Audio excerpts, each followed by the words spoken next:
তুমি একটা কাবাবে হাড্ডি। সো এই কাবাবে হাড্ডির সাথে আমরা কম বেশি সবাই পরিচিত। হিন্দিতে বলে কাবাব মে হাড্ডি, আর বাংলায় আমরা বলি যে কাবাবে হাড্ডি, তুমি একটা কাবাবে হাড্ডি। সো আমরা হিন্দিটা তো জানি, বাংলাটাও জানি। সো যদি এই কথাটা মেবি হিন্দি থেকে আসছে কাবাবে হাড্ডি, ইংলিশটা কি হবে?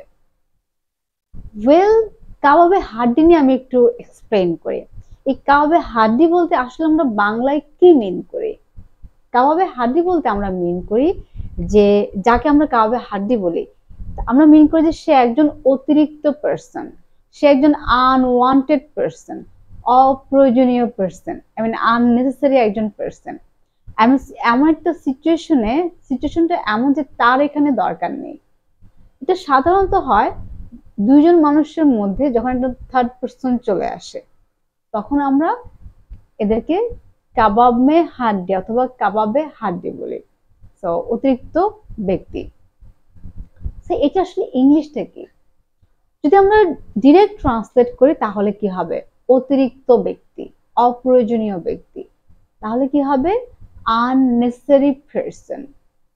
হি ইজ অ্যান আননেসেসারি পারসন। সে একজন অপ্রয়োজনীয় ব্যক্তি।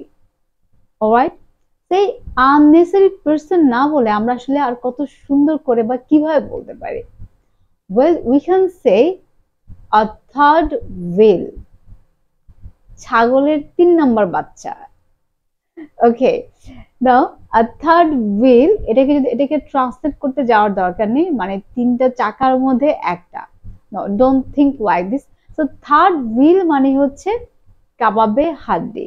সো an unnecessary person না বলে আমরা বলতে পারবো a third wheel, a third wheel, WHEEL। এটাকে অনেকে হুইল বলেন, হুইল না বলে pronounce will, will, a third wheel, wheel। Okay, so কেউ যদি আপনাদের মাঝে কাবাবে হাড্ডি হতে আসে তাহলে এখন থেকে আপনাদের কি বলবেন? A third wheel. He's a third wheel. I don't like him. He's a third wheel. Don't be a third wheel between them. তাদের মাঝে কাবাবে হাড্ডি হওয়া না। Alright?